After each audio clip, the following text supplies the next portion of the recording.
The lost tech that proves history is a lie. Spin the dial, bronze gears mesh. The Antikythera mechanism doesn't just track the moon, it predicts eclipses and schedules the Olympics. If this existed, our timeline's off by centuries. Tonight, 50 artifacts force a rewrite: navigation, medicine, metallurgy, power.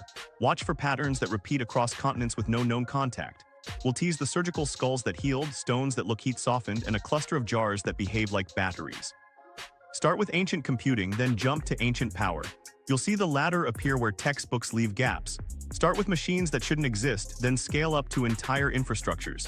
Stay with this, each section will unlock a clue the next one makes unavoidable. Framework: how we judge too advanced. Before we call anything impossible, we need rules. 4 tests decide if tech is too advanced for its supposed era: precision tolerance, required theory, supply chains, and replication difficulty. Precision tolerance asks, how tight are the fits? When you see granite boxes with internal corners so sharp a machinist's square catches light, or gear teeth cut to ratios matching lunar cycles, you're not looking at guesswork. Tight tolerances mean controlled tools, consistent methods, and measurement culture. If the surface finishes suggest abrasives beyond sandstone or repetitive geometry implies gauges and templates, that's our first flag. Required theory is about the math behind the build.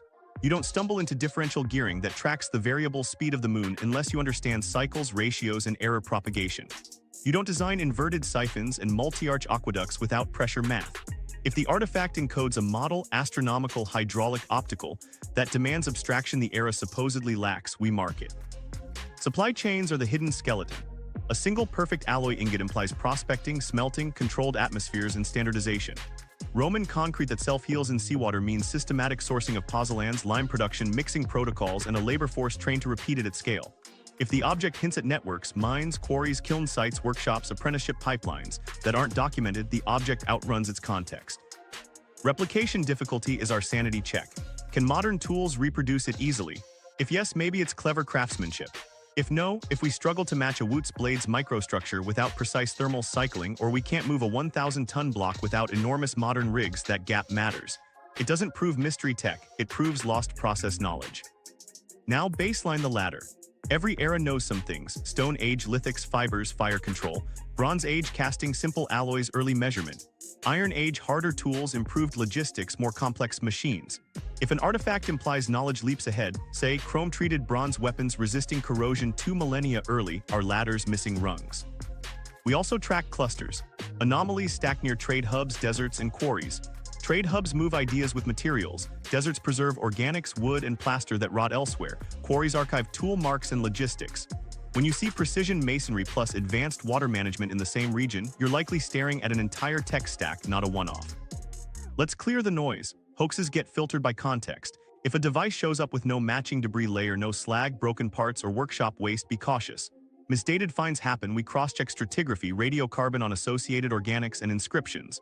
Ritual explanations can be right, but they're not a get-out-of-thinking card. Dual use is normal. A ceremonial vessel can be an electrical experiment and a status object. We eliminate what collapses under replication or context mismatch, and keep what holds across methods. Context is king. A mechanism matters more if it appears with the infrastructure that could maintain it. A map with accurate coasts means little unless ship design, navigational training, and port records align. A surgical technique isn't a fluke if we find standardized instruments, antiseptic hints in resins, and healed bone across many patients. When artifacts appear with their ecosystems, we aren't cherry-picking, we're reading a system.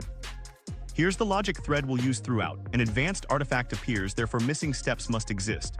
But therefore cadence keeps us honest. This seems out of place, but the tolerances in theory are undeniable, therefore a workshop tradition in textbooks, literal or oral, are missing from the record.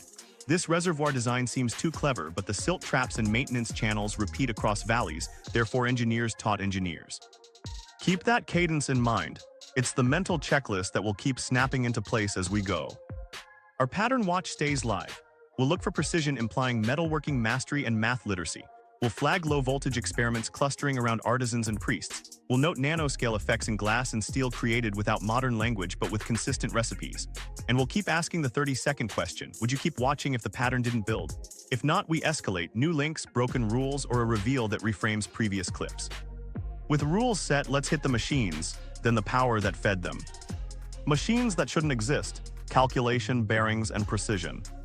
Start with the machine that thinks. The Antikythera mechanism isn't a pretty gear salad, it's a mechanical ephemeris. Bronze plates, hand-cut teeth, differential gearing that resolves the moon's anomaly, and a Saros dial predicting eclipses. One side tracks calendars and the Panhellenic games, the other models celestial cycles with compound ratios that scream, "We did the math." Notice the pin-end slot mechanism introducing lunar speed variation. That's not luck. That's kinematics applied to astronomy. What's crazy is the inscriptions read like a user manual. If there's a user manual, there were users. Therefore, workshops, prototypes, and a curriculum we haven't found. Speaking of optics, the Nimrud lens, rock crystal shaped to a convex profile, doesn't have to be a telescope to matter. Even a modest magnifier changes everything. Finer toolwork, inspection of inscriptions, early fire starting with focused sunlight, and perhaps experiments with focal length. Pair that with rock crystal lenses found in the Mediterranean and Mesoamerica, and a pattern forms. Artisans chasing clarity and curvature long before formal optics. Notice how polishing grooves reveal standardized motions. Repeatable arcs suggest jigs, or at least a method taught master to apprentice. Roman dodecahedra feel like a riddle box, but the facts are solid. Precision casting in bronze, variable apertures, consistent pentagonal faces, and knurled knobs for handling. You can argue knitting gauges or range finders. Either way, the repeatability across sites shows dimension control. The whole pairs present stable baselines at multiple distances. That implies someone tested and tuned these dimensions. A toy doesn't spread empire-wide with near-identical tolerances, unless it solves a real problem for craftsmen, soldiers, or surveyors. Now the quiet revolution, gearing beyond Greece. Fragmentary gears from Roman and Parthian contexts hint at a broader mechanical culture than our textbooks admit. In China, escapements arrive with water clocks and south-pointing chariots, delivering feedback control, energy metered, motion counted. Once you invent the escapement, you've encoded the idea that time is quantifiable and can be stabilized against drift. That's a cognitive shift. Machines can regulate nature and report on it. It's the seed of instrumentation. Bearings are the difference between brute force and elegance. On Caligula's Nemi ships, archaeologists found wooden races and bronze spheres consistent with ball bearings, reducing friction for massive rudders or turntables. Low-friction rotation isn't a luxury on a floating palace, it's a requirement. To make a bearing, you need roundness tolerance, consistent diameters, and hard-wearing surfaces, evidence of calibration culture. Remember this detail: whenever rotation becomes smooth, complexity follows. Gearing, mills, cranes, everything gets easier when friction drops. Hydraulics show up not just in aqueducts, but in ports like Lothal. The dockyard sluices allowed controlled flooding and draining with tidal cycles, managing sediment and ship draft. That's engineered flow management. You need thresholds, weirs, gate seals, and a sense for head pressure. The plan view looks like a flowchart. Intake here, settling there, maintenance gate for clearing silt. If you can model a harbor as a system, you can model a machine. Notice how all of these require measurement. You can't cut a pinion to mesh cleanly if your pitch is wandering. You can't cast a dodecahedron's faces true without patterns. You don't get lenses without testing curvature against a standard. Precision implies metalworking mastery, controlled temperatures, annealing cycles, quenching, and math literacy. Ratios live in the metal long before they live in the manuscript. What's the missing ladder? Start with materials. Bronze sheet of uniform thickness, consistent phosphorus or tin levels for stiffness, arsenical signatures that stabilize casts. Then tools, saws with abrasive slurries, bow drills with interchangeable bits, files graded by cut, scrapers for surface finish. Then gauges, calipers, straightedges, squares, scribing compasses. And finally, the mental toolkit, cyclic arithmetic, error budgeting, and the willingness to scrap parts that deviate. That's a full stack, and it leaves trash, offcuts, miscasts, broken teeth. The fact we've found some, but not the textbooks, hints at perishable media, papyrus, wax tablets, oral training. Let's connect optics to gears.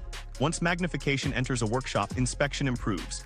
Gear teeth get more consistent, inscriptions get finer, alignment marks more exact. In turn, better gearing drives better timekeeping, which feeds astronomy with cleaner data, closing the loop that Antikythera embodies. Observe, model, build, measure, refine. That's an engineering cycle we pretend didn't exist until the Renaissance, yet here it is, alive in bronze. Now a quick detour to feedback. Chinese escapements and differential mechanisms point to a principle.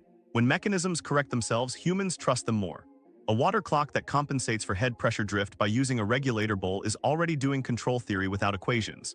The south-pointing Chariot's differential, distributing rotation between wheels to maintain orientation, is an analog computation riding on gears. Once you accept that motion can carry information, you're in proto-computer territory. Friction solution scale.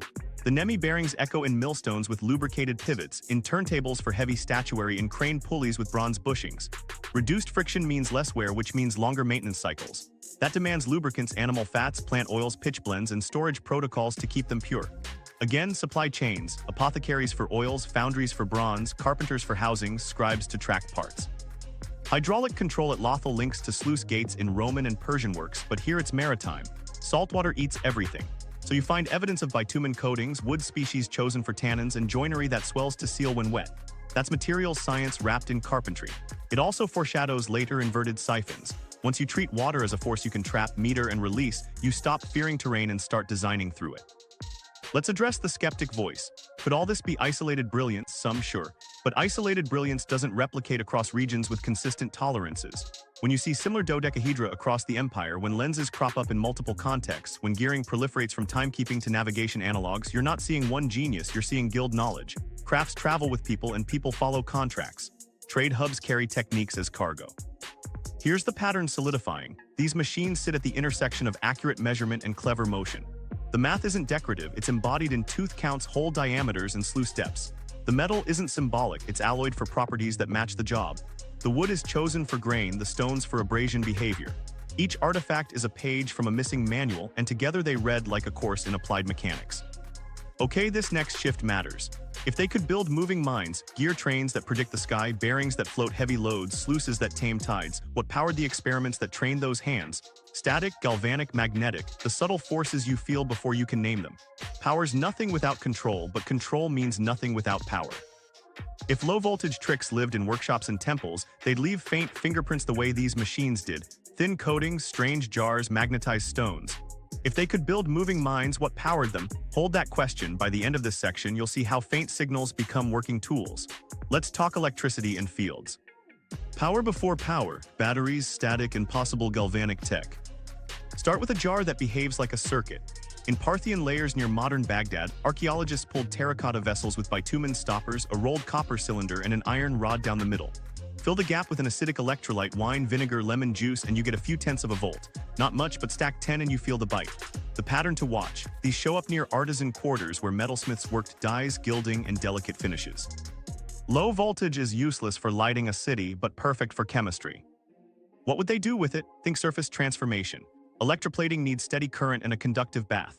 We've got thin gold and silver layers on base metals from Greco-Roman pieces that look smoother than leaf and harder than mercury gilding alone. Some are clearly mechanical gilding, sure. But when the thickness is uniform inside recesses that a brush wouldn't reach, you start asking if a battery stack in a bath were hiding behind a workshop wall. Even limited, pulsed current changes adhesion and grain structure. Skeptics point out there's no wire spools, no power benches, fair, but wires don't preserve well and organic insulators rot. The chemistry remains. Bitumen stoppers seal against evaporation. The copper is rolled into a neat cylinder, not a random scrap. And that iron rod, it's the perfect sacrificial electrode. If this were only ritual, why the specific geometry that mirrors a galvanic cell? Remember our rule, context elevates a claim. When a jar with the right parts sits next to a metallurgical workspace, that's context. Now the Dendera light. On the wall at the Temple of Hathor, a relief shows a lotus stalk, a bulb-like oval with a snake inside, and a cable-shaped line running to what looks like a box. Is it a lamp? The Egyptology answer says no. Symbolic iconography, the Jed pillar, the Harsamtis serpent in a womb, the cycle of creation. But notice the geometry that keeps getting people's attention. A long, sealed envelope shape, an apparent conductor, a pedestal that reads like a stand. The useful move here isn't to insist it's a halogen bulb 2 millennia early. It's to ask why craft cultures keep wrapping actual technique in mythic forms. If scribes and priests were the R&D department, iconography would be their whiteboard. Symbols can be simultaneously sacred and technical memory aids. Capacitive storage is the other quiet possibility. Leyden jars show up in the 18th century, glass bottles with foil inside and outside, a rod down the middle, a varnish seal. But varnished ceramics existed in Antiquity, along with resin lacquer blends that charge with friction. If you coat a vessel inside and out with conductive slurry, separate them with a dielectric layer, and insert a conductive rod, you've built a capacitor without naming it. Static from rubbed amber or wool could be tamed, stored, and discharged in demonstrations. You'd remember that trick, and you'd keep it behind temple curtains. Amber and tourmaline prove the ancients noticed these forces. Rubbed amber attracts chaff, tourmaline under pressure develops a charge. Greek texts talk about electron, literally amber, and its strange pull. That's triboelectricity 101. Ritual objects that hum, crackle, or spark on dry days become divine on cue.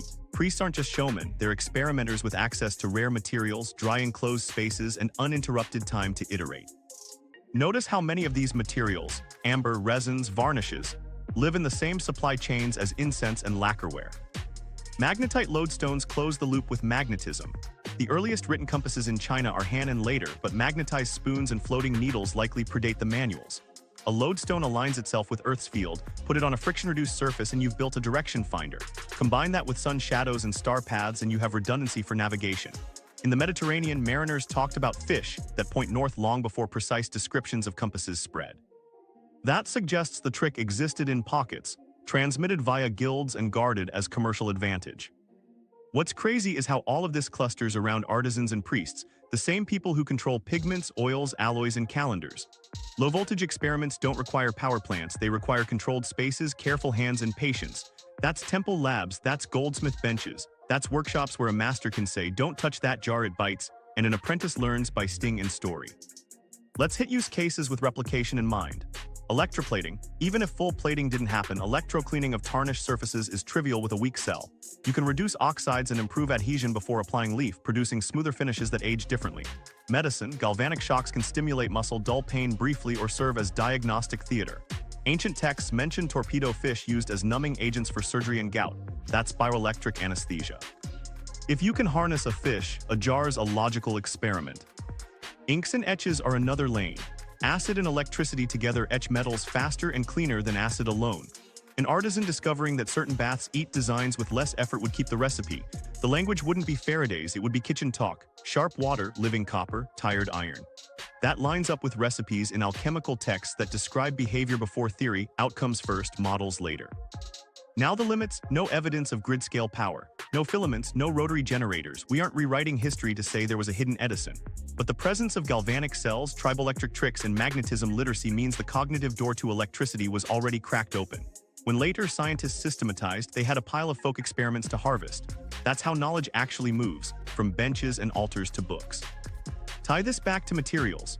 Capacitors want clean dielectrics. Ancient ceramics could deliver tight, low-porosity bodies with ash glazes. Electrochemistry wants consistent electrodes. Copper and iron were abundant in workshops. Insulation wants resins. Bitumen and pine pitch do the job. Polarity wants marks, tally scratches, or die dots on stoppers guide assembly. If you imagine a temple inventory ledger, a row might read, 5 jars, 2 bite, keep dry. Remember the pattern. Low-voltage experiments cluster where supply chains for chemistry already exist. Dye houses have acids and salts, tanners have caustics, metalworkers have electrolytes by accident, priests have time, secrecy, and a steady audience.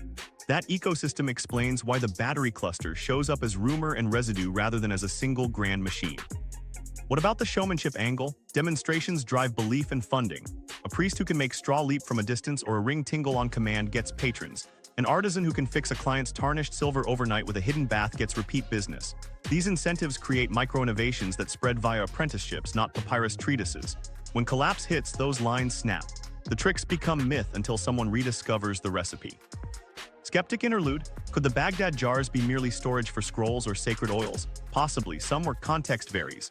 But when you find copper cylinders insulated from iron cores, sealed with bitumen and stained with acids, the simplest functional explanation is galvanic. When plating seems too uniform for hand burnishing, consider current. When reliefs look like devices, read them as symbols first, then ask why the symbol retains device geometry so stubbornly. Here's the payoff. Power's nothing without control, and control is meaningless without repeatable materials. In these workshops and temples, we see both.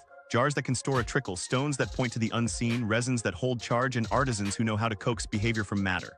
This isn't a lost electrical age, it's the prologue. And once you accept that, the next section hits harder. They didn't just make power, they made impossible materials that still outperform us in the wild.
What was lost?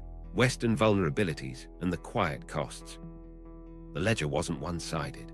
While Moscow's system strained, the West paid in silence. Operations compromised, programs rushed, and lives bent around secrets they didn't know were already gone. Start with what hurts most in war. Trust in your own kit and your own channels. For years, Western commanders made calls on networks the KGB could sometimes read, plan around radars the KGB had studied, and deploy tactics the KGB had rehearsed against with stolen manuals. No briefing slide captured the anxiety of that reality. Flight crews just called it gut check. Naval communications took the deepest cuts. When the Walker Ring fed keying material into KGB hands, portions of US fleet traffic leaked for years. That meant Soviet analysts learned rhythms, check-ins, patrol cycles, exercise patterns. Even after the arrests, damage assessments dragged. NATO changed procedures and rushed new crypto gear, but confidence needed time that operations didn't grant. Quietly, planners revised assumptions. The enemy might not just guess your route, they might know enough to wait. Convoys grew more conservative. Submarines adjusted reporting tempos. Every change cost fuel, hours, and flexibility. Air operations paid too.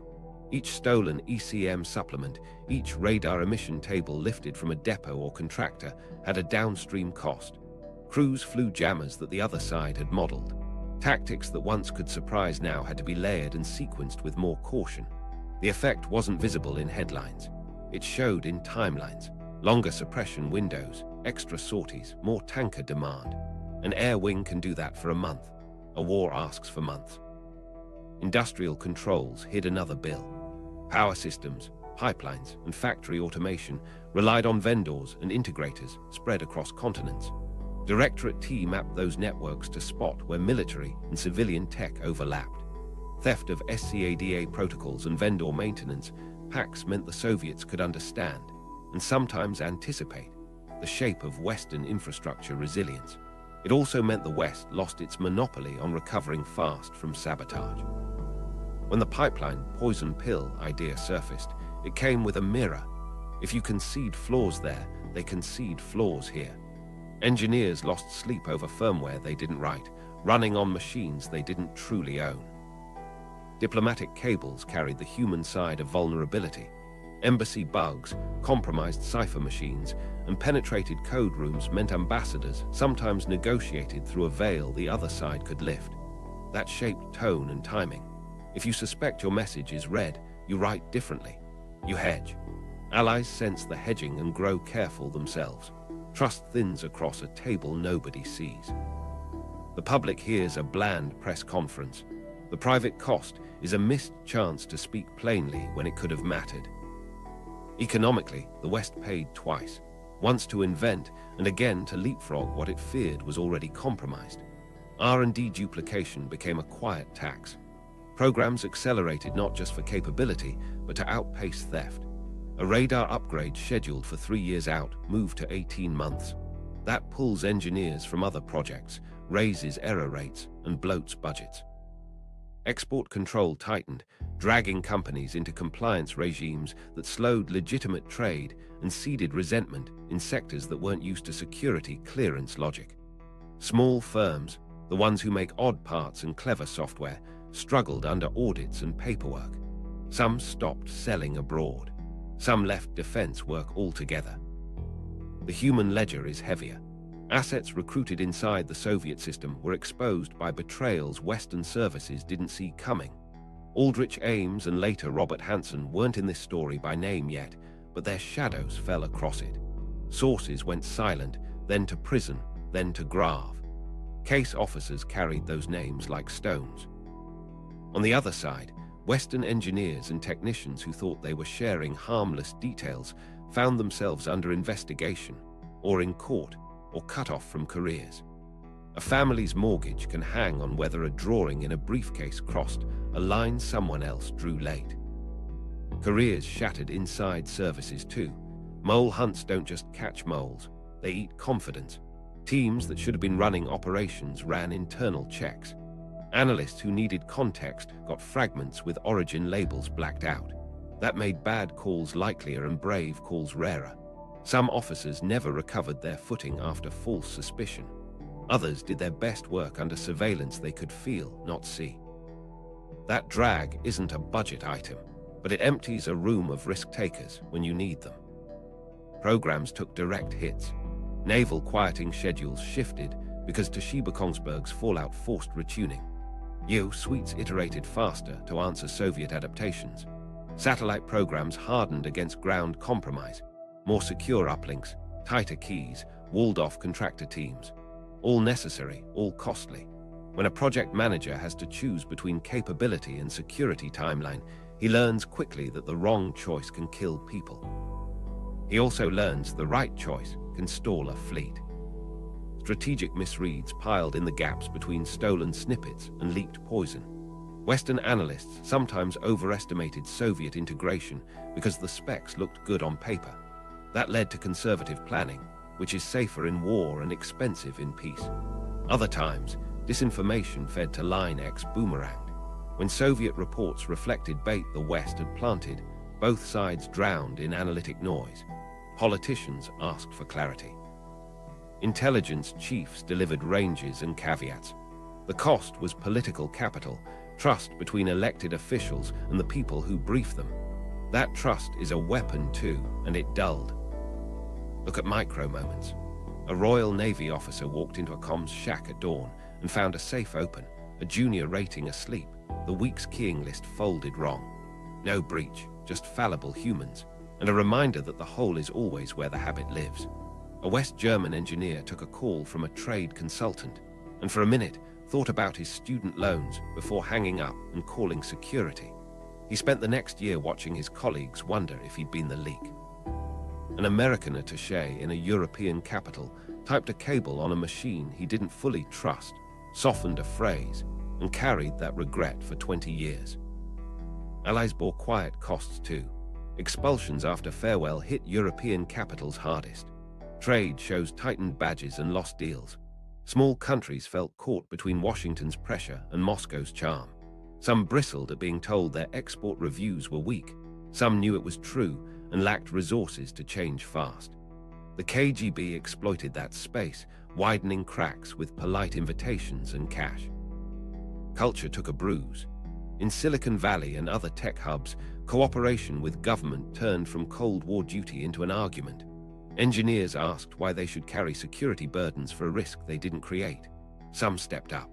Others opted out, and capability bled sideways into sectors with less oversight. The downstream effect: more blind spots, more vendor sprawl, more places where a front company could hide. The lesson that emerged scared everyone who understood it. Security isn't a product you buy after design freeze. It's a culture you build into every hire, every protocol, every meeting. The West learned that late in too many corners. It paid in duplicate work, in mistrust, in money poured into vaults and guards instead of pure invention. And it paid in humility, the knowledge that the other side's quiet system had reached farther and sooner than most had admitted. So what was the KGB's real secret weapon? Not a camera or a code or a bug in a seal. It was the system itself, disciplined, patient, human-scaled, turning overlooked hands into levers. The secret weapon defined, system over gadget. Here's the reveal. The KGB's edge wasn't a miracle device. It was a disciplined production line for secrets. Line X set the shopping lists. Directorate T validated and integrated. Illegals and recruited insiders did the lifting. Case officers managed the flow like logistics managers. Think supply chain, not smash and grab, acquisition, validation, integration, protection. Culture made it work. Recruit early, wait years, harvest for decades. A student became a code clerk. A clerk became a system admin. An admin became the switchboard for a whole command. The KGB invested in trajectories, not trophies. Patience turned one shaky cufflink into 1,000 pages over time, each linked to the next operation like gears. Targets weren't just ministers. They were the overlooked hands at the switch: clerks, coders, technicians, repair crews, trainers. Those people saw the messy truth, how procedures actually ran, where tolerances slipped, which shortcuts crews took. A technician's maintenance note could be worth more than a general's speech. Human targeting found the gap between paper and practice, then lived there. Tradecraft tied the chain together. Cutouts and brush passes kept sources compartmented. Microdots, pouches, and dead drops kept material flowing with minimal exposure. Validation teams cross-checked a drawing against a signal intercept, then against a purchase order. If 3 streams aligned, the product moved to integration. A Soviet lab reproduced it, stress-tested it, and wrote doctrine around it. If the stream smelled salted, it went to burn-in labs and environmental rigs before fielding. Feedback closed the loop. Stolen tech didn't just fill shelves, it guided R&D priorities. A captured firmware routine nudged a guidance algorithm roadmap. A radar training slide altered a processor procurement plan. Results fed back into targeting. If a lab failed at a step, line X hunted the missing recipe. The system learned in cycles: steal, test, field, adjust, retask. Risk management sat at every stage. If a source flashed hot, lines went dark and stayed dark. If a handler went cold, a new legend took over the route. After farewell, verification hardened, long-duration tests, redundancy, parallel shops to spot sabotage. Losses hurt but didn't halt. The machine flexed and rerouted, keeping throughput steady. That's the secret weapon, an invisible factory. Not an invention, a process that turned access into advantage and leaks into ladders. Even after the flag came down, the habits didn't vanish. They adapted to fiber, firmware, and cloud keys. The same patient cadence, new pipes. Epilogue echoes today, from cyber to corporate. The habits didn't die, they updated. Today, the pipeline runs through code repositories, vendor portals, cloud consoles, and supply chains so dense that nobody sees all the links. The stakes are the same. Who controls the keys? Who sets the clock? Who turns the lights off when it counts? Start with supply chains. Modern defense programs live on commercial chips and outsourced firmware. A single baseboard management controller on a server in a data center can hold credentials that open doors from logistics to targeting models. That overlooked hand at the switch is now a third-party contractor with admin rights to a ticketing system, or a junior DevOps engineer who can spin up instances with privileges nobody audited. The KGB's old patience fits perfectly here. Map vendors, profile admins, recruit the one whose LinkedIn shows late-night rants about being ignored. Cyber units replaced many of yesterday's residentiaries. Phishing kits are the new brush passes. Living off the land techniques are the new dead drops. A spearfish that lands on a contractor's laptop can lift VPN tokens, jump into a continuous integration server, and slide a subtle change into a library that dozens of defense suppliers use. No fireworks. Just a bug that lowers entropy in a random number generator or weakens signature checks in a firmware update. The theft isn't a file, it's a future failure scheduled. Talent poaching blends with espionage. Venture capital with opaque limited partners funds startups near the edge of dual-use tech, drones, autonomy, sensors, quantum timing. Advisory deals and research partnerships come with innocuous NDAs and quiet obligations. The asset doesn't think he's an asset. He's a consultant, paid to de-risk operations in a foreign market, while writing memos that map his company's strengths and blind spots. A year later, a rival in a friendly capital launches a product that seems uncannily calibrated against his roadmap. Line X's spirit lives in front companies that look like cloud resellers, logistics integrators, and testing labs. Hardware moves through free trade zones. Code moves through open-source ecosystems where maintainers are underpaid and overworked. A pull request that fixes a rare race condition buys trust. The next pull request turns a debug log into a credential leak that only triggers under load. It's not sabotage, unless someone bothers to look when the outage hits, and most teams blame themselves first. Continuities are blunt. Patience still wins. Proxies still shield. Trade shows turned into security conferences and developer summits where hallway chats swap as much value as any keynote. Differences are merciless. Speed compresses everything. A zero-day exploit burns bright for days. not months. Cloud misconfigurations replicate at machine speed across hundreds of accounts. Data isn't a drawer of files. It's petabytes of telemetry, models, and training sets that teach missiles to see and pilots to survive. Steal a model, and you steal a decade of experience distilled into weights. Western blind spots multiply with convenience. Vendor sprawl means a program that used to have 20 dependencies now has 2,000. Shadow IT grows from one team trying a new tool without security sign-off. Boards ask for risk dashboards.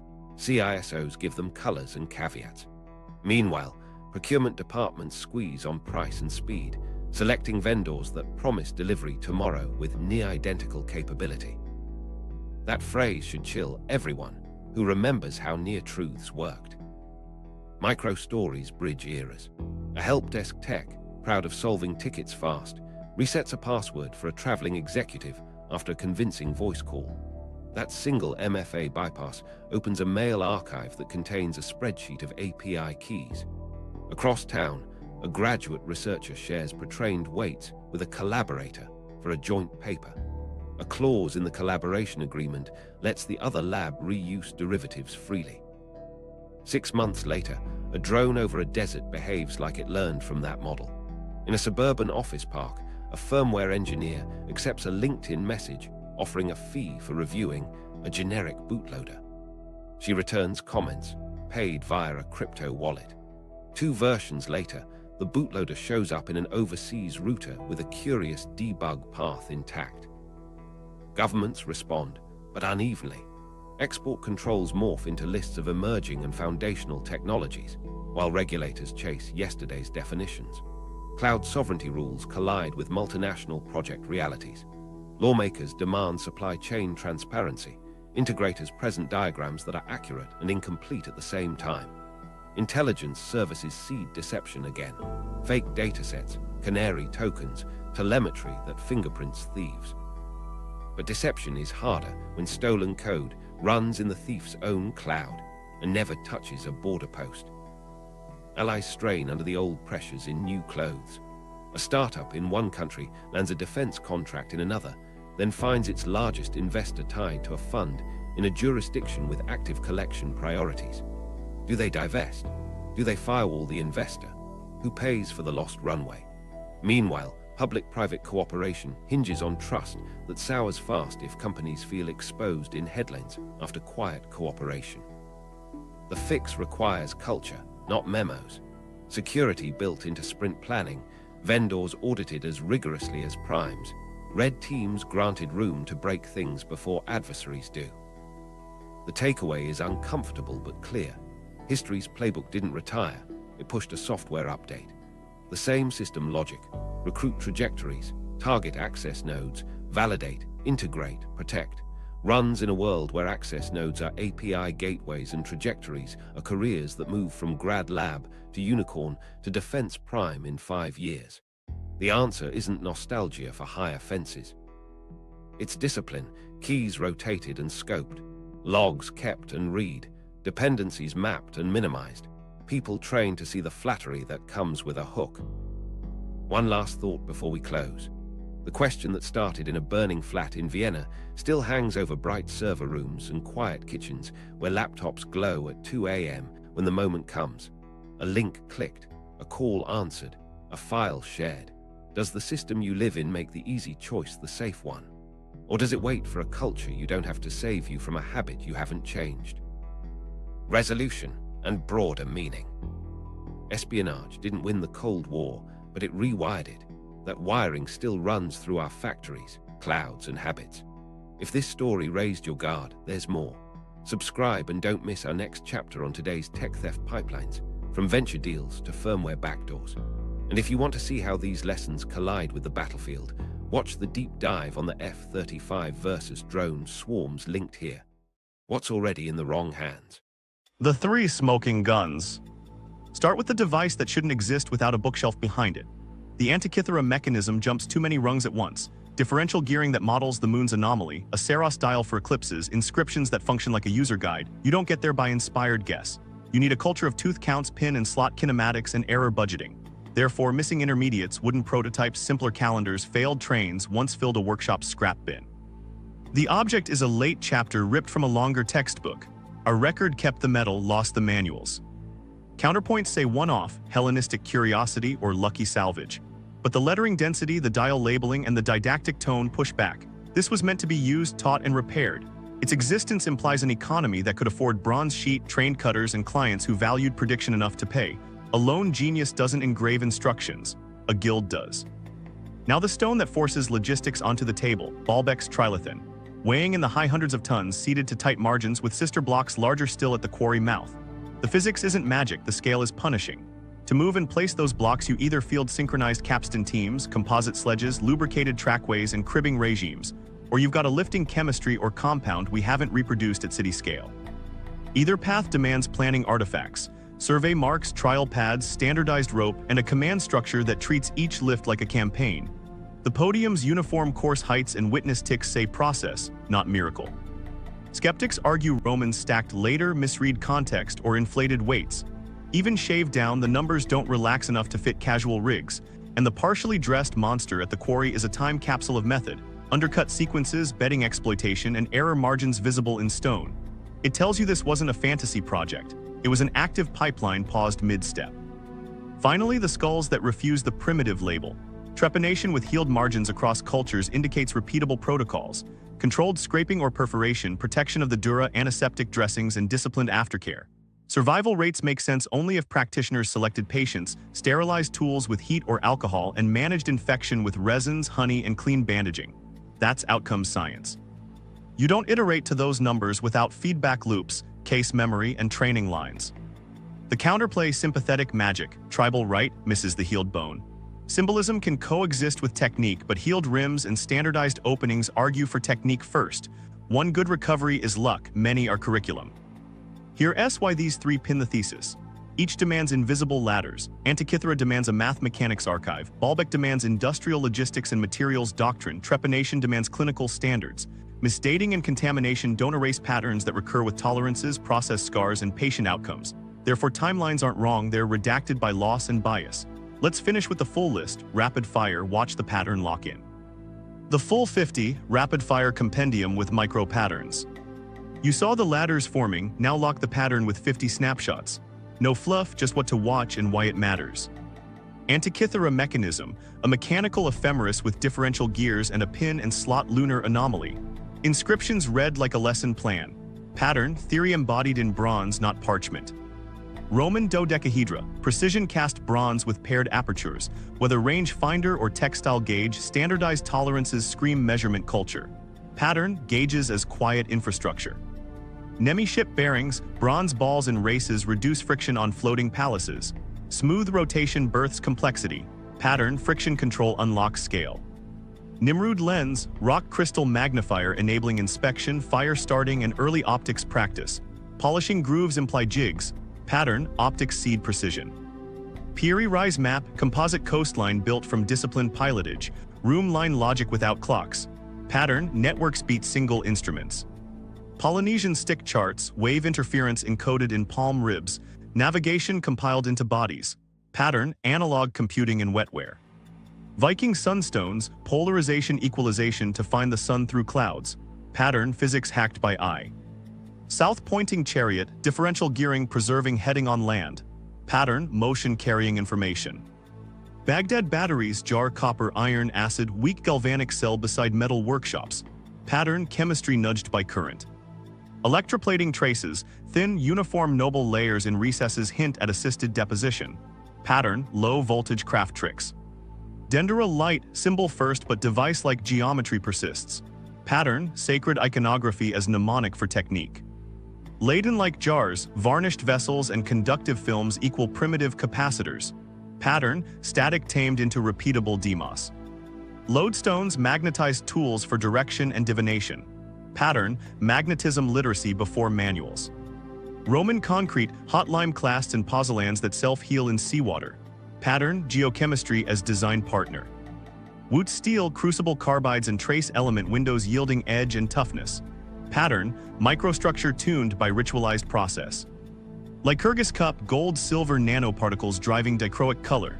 Pattern, plasmonic effects discovered empirically. Orichalcum brass via cementation retorts, color as value code. Pattern, sealed vessel metallurgy with supply discipline. Chrome-treated bronzes, thin passivation layers resisting corrosion. Pattern, surface chemistry as defense. Andesite interlocks, mortarless beveled keyed joints tuned for quakes. Pattern, geometry as shock absorber. Baalbek trilithon, capstan math, cribbing logic and quarry order in stone. Pattern, logistics at architectural scale. Connaughts, subsurface gradients, vent shafts, cold delivery. Pattern, hydrology hiding from the sun. Sri Lankan wiwas, cascaded reservoirs with silt traps and evaporation hacks. Pattern, watershed level control. Nabatean cisterns, desert catchments, lime plasters and stealth storage. Pattern, scarcity shaping flowcharts. Roman siphons, lead pipes running pressure valleys. Pattern, pressure math without equations. Lothal dock, tidal sluice choreography and sediment management. Pattern, maritime hydraulics. Trepan skulls, healed margins proving antisepsis protocols. Pattern, outcomes-driven surgery. Ancient rhinoplasty, flap transfers with standardized instruments. Pattern, reconstructive planning. Cataract couching, ocular access with post-op function tests. Pattern, risky procedure stabilized by practice. Moche dental inlays, gemstone seats with resin adhesives. Pattern, biointegration by craft. Fermentation pharmacopoeia, antimicrobial brews born from molds and vinegar. Pattern, chemistry via kitchens. Roman sewers, constant flow sanitation with legal maintenance. Pattern, epidemiology by infrastructure. Kipu base 10 chords with metadata in twist and color. Pattern, positional data without ink. Tally sticks, split ledger verification that resists fraud. Pattern, cryptography in wood. Memory palaces, spatial indexing for procedures and protocols. Pattern, human RAM for institutions. Lithophones, tuned stone for music and non-destructive tests. Pattern, resonance as sensor. Chavin acoustics, galleries as waveguides controlling state and data. Pattern, psychoacoustics in stone.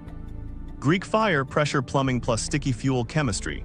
Pattern, dangerous tech wrapped in ritual. Burning mirrors, solar concentration for ignition and heat inputs. Pattern, free energy managed alignment. Hematite mirrors, signaling optics and concave ignition tools. Pattern, comms from polished stone. Oracle smoke, dose-controlled blends in HVAC. Pattern, pharmacology plus airflow. Serapeum boxes, granite with machinist corners and lid fits. Pattern, abrasion, discipline and jigs. Stone saw marks, long straight cuts with abrasive slurries. Pattern, process scars as textbooks. Lost wax megacasting, multi-gate control of shrinkage and porosity. Pattern, foundry math in wax and clay. Inca rope bridges, composite fibers with periodic renewal cycles. Pattern, distributed maintenance culture. Nazca Puquios, spiral wind catchers pressurizing subsurface flow. Pattern, aerodynamics married to hydrology. Ashlar seismic joints, trapezoids and nibs that redistribute load. Pattern, quasi-elastic masonry. Megalith alignments, precession-aware sightlines baked into stone. Pattern, long baseline astronomy. Early Chinese compasses, lodestone spoons and later needles. Pattern, direction stabilized for bureaucracy. Advanced textiles, complex heddle programs in looms. Pattern, code and thread. Ship anti-fouling, resin copper biocides reducing drag. Pattern, chemistry applied to logistics. Micro patterns jump off the list. Precision from gear teeth to gauge holes to granite corners. Power control, galvanic jars, static tricks, magnetic tools. Logistics, Connaughts, cascades, siphons, rope networks, harbor concrete. Information, Kipu, tallies, palaces, and woven programs. When these four cluster, precision, power, logistics, information, civilization sprint. And when redundancy snaps, they forget how to tie their own shoes. One more pass through the connective tissue. Precision doesn't live alone, it drinks from information systems. Gears need counts, counts need cords. Power tricks don't scale without materials, jars need resins, electrodes, and clean ceramics. Logistics isn't brute force, it's maps, schedules, and predictable materials, concrete that heals, ropes that don't rot, plasters that breathe.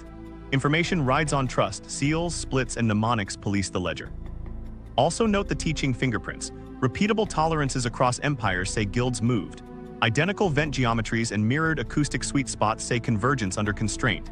The same flame chemistry reappears where resins and sulfur flow. The same wave logic lands where ocean swells rule. You don't need diffusion to explain every rhyme, but trade certainly greases the echoes. Here's the sleight of hand we keep catching. When academia slaps ritual on unsolved tech, they aren't wrong, ritual is there. But the repeatability, the wear scars, the maintenance access points, and the supply chains wrapped around these artifacts say service, not stage. Temple as lab, guild as university, festival as stress test. That frame unlocks the list, and it primes your brain to spot the same fingerprints later. Now watch the pattern lock in across the 50.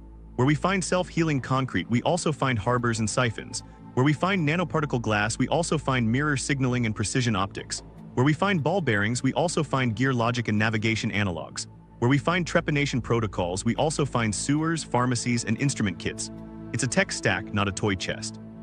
You just walked through 50 data points, each pulling on the same 4 threads: precision, power control, logistics, information. Pull them together and the fabric looks intentional. The ladder's there, the manuals are missing. You saw it, 50 data points, one conclusion. If you felt the pattern tight, that's the point, your brain's error detectors just got new rules. Counter-arguments and how to watch responsibly. Let's switch lenses. Everything you just saw can feel like a greatest hits reel for confirmation bias. So we put guardrails on our own curiosity.